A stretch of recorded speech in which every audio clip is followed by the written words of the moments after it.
नमस्कार दोस्तों, कैसे हैं आप लोग। उम्मीद करता हूं सभी लोग अच्छे होंगे, सभी लोग स्वस्थ होंगे।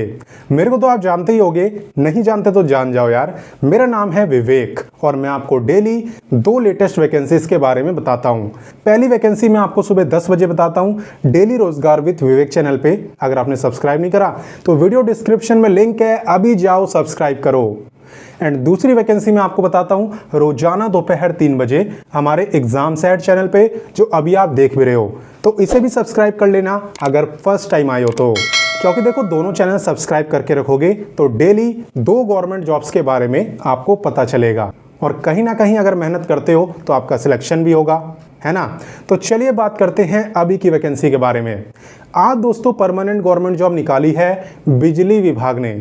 जी हाँ, बिजली विभाग के अंदर यहाँ पे परमानेंट गवर्नमेंट जॉब आ रखी है और क्वालिफिकेशन जान के तो हैरान हो जाओगे। यहाँ पे अगर आप कम से कम 8वीं पास भी हो ना तो भी आप परमानेंट गवर्नमेंट जॉब ले सकते हो। 8वीं पास होने पे भी यकीन नहीं होता ना, बट वीडियो को देखोगे तो यकीन हो जाएगा।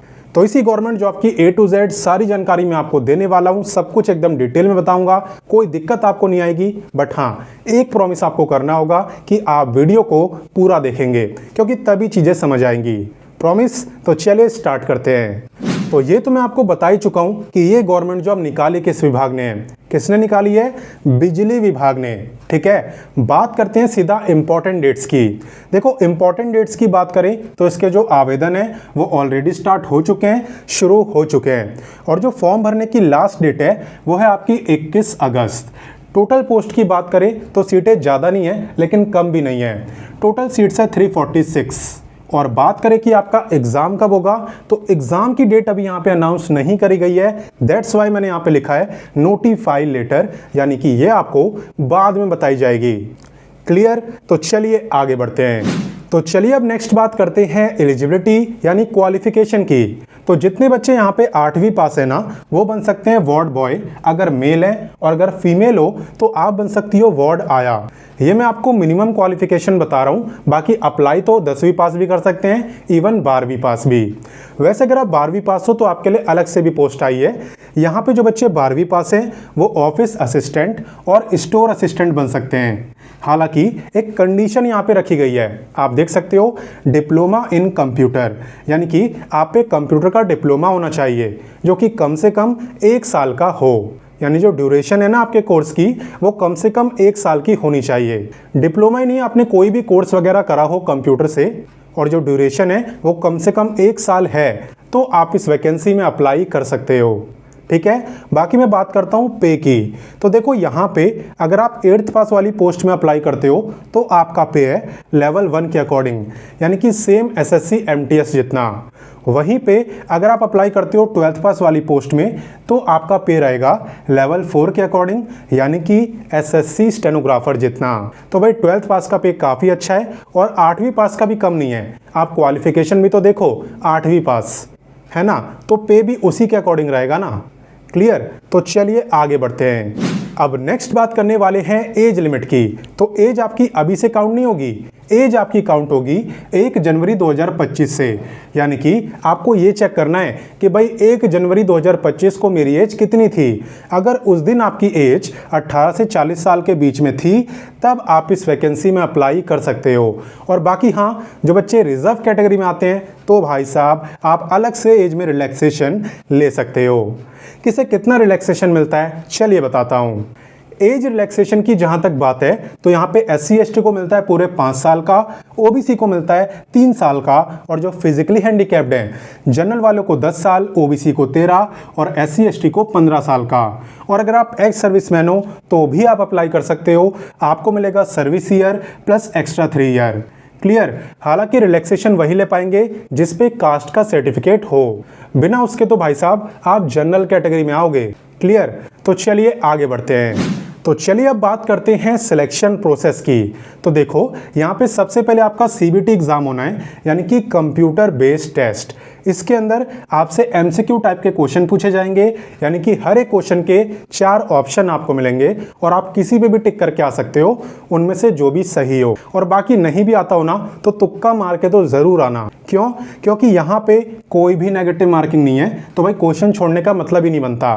और बाकी अगर मैं आपको एग्जाम के बारे में डिटेल में बताऊं तो यहाँ पे आपसे टोटल 100 क्वेश्चन पूछे जाते हैं। 100 ही मार्क्स का आपका पेपर होता है और जो टाइम है वो भी अच्छा खासा आपको मिलता है, पूरे 2 घंटे का। यानी कि 120 मिनट के अंदर 100 MCQ क्वेश्चन आपको करने होते हैं जो आप आराम से कर सकते हो।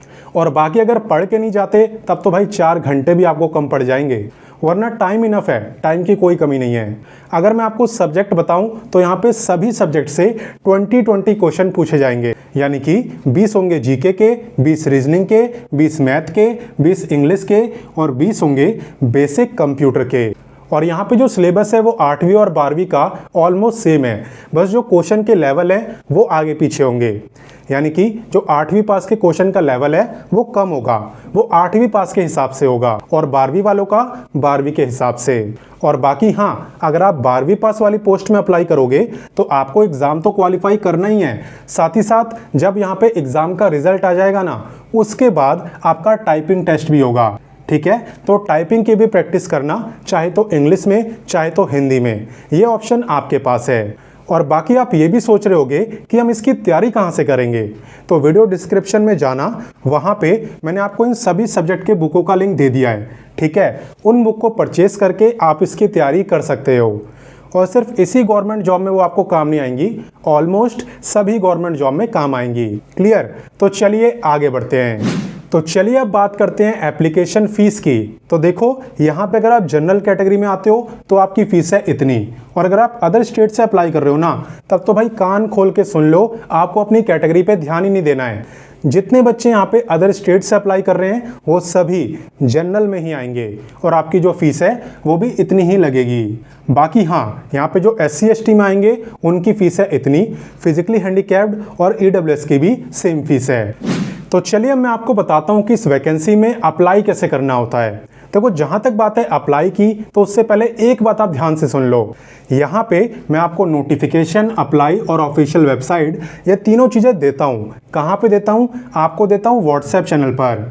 व्हाट्सएप का लिंक मैंने वीडियो डिस्क्रिप्शन में दिया हुआ है, अगर आप नहीं जुड़े हुए हो तो जुड़ जाओ। जुड़ने के बाद आपको सीधा अप्लाई लिंक पे क्लिक करना है। अप्लाई लिंक पे क्लिक करने के बाद पहला काम है आपका रजिस्ट्रेशन करने का, दूसरा काम है आपका लॉगिन करके कंप्लीट फॉर्म को भरने का, और उसके बाद आप फीस की पेमेंट कर देना।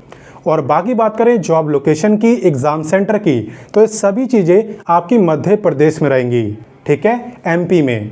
हालांकि अप्लाई कोई भी कर सकता है अदर स्टेट से भी, बस याद रखना मैंने क्या बोला था कि अदर स्टेट वाले जनरल कैटेगरी में आएंगे, चाहे किसी भी कैटेगरी से हों।